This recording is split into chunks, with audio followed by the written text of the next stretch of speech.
দর্শক, দীর্ঘ 2 যুগ পর বাংলাদেশ জামাত ইসলামীর জাতীয় সমাবেশ, সেই সমাবেশে আসলে যোগ দিতে চট্টগ্রাম থেকে চট্টগ্রামের যেই মহানগরী এবং চট্টগ্রাম জেলা যেই জামাত ইসলামের যে নেতাকর্মী, সেই নেতাকর্মী আসলে ইতিপূর্বে চট্টগ্রামের যে রেল স্টেশন, সেই রেল স্টেশনে জামায়াত হচ্ছেন এবং তাদের যেই আজকে যে জাতীয় সমাবেশ, সেই সমাবেশে যোগ দিতে তারা এখানে এসেছেন। সেই জায়গা থেকে আপনাদেরকে দেখানোর চেষ্টা করছি। দেখতে পাচ্ছেন ইতিপূর্বে তাদের 4টি ট্রেন তাদের জন্য বরাদ্দ করা হয়েছে। 4টির মধ্যে 5টায় একটি ছেড়ে গিয়েছে এবং রাত 11টায় একটি ছেড়ে যাবে, আর রাত 11:40 একটা ছাড়বে। ভোর 5টায় একটি ছাড়বে বলে আসলে এমনটি আমাদেরকে জানাচ্ছেন। তো দর্শক, আপনাদেরকে দেখানোর চেষ্টা করছি ইতিপূর্বে নেতাকর্মী কিন্তু তাদের যে কাঙ্ক্ষিত ট্রেন, সেই ট্রেনে কিন্তু উঠেছেন এবং উঠছেন, এক এক করে উঠছেন। সেই জায়গা থেকে দেখানোর চেষ্টা করছি।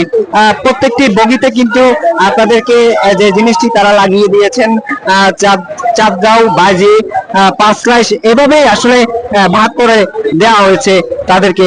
সেই জায়গা থেকে দেখতে পাচ্ছেন তাদের যে নেতাকর্মী, সেই নেতাকর্মী আসলে উঠতে শুরু করেছেন।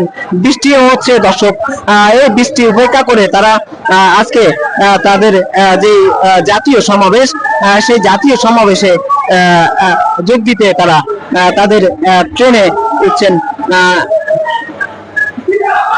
আপনি কোথায় যাচ্ছেন? আমরা জামাতের সমাবেশে যাচ্ছি, জাতীয় সমাবেশে।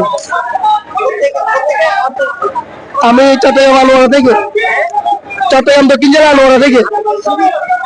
না, শ্রমিক কল্যাণ। হ্যাঁ হ্যাঁ। দর্শক, যেমনটি দেখছেন এখানে কিন্তু বগি ভাগ করা হয়েছে। সেই বগিতে শ্রমিক কল্যাণ ফেডারেশনের এখানে লোক আছে এবং শিবিরের জন্য আলাদা বগি রাখা হয়েছে। জামাতের নেতাকর্মীর জন্য আলাদা বগি রাখা হয়েছে। সেই জায়গা থেকে দেখতে পাচ্ছেন যে সমাজ কল্যাণের যে যিনি আছেন তিনি এখানে আছেন। আচ্ছা, আপনাদের আজকে কত সংখ্যক লোক এখান থেকে যাচ্ছে? কোনো সাক্ষাৎকার নাই। দর্শক, উনি আসলে ব্যস্ত, আসলে কথা বলতে চাচ্ছেন না।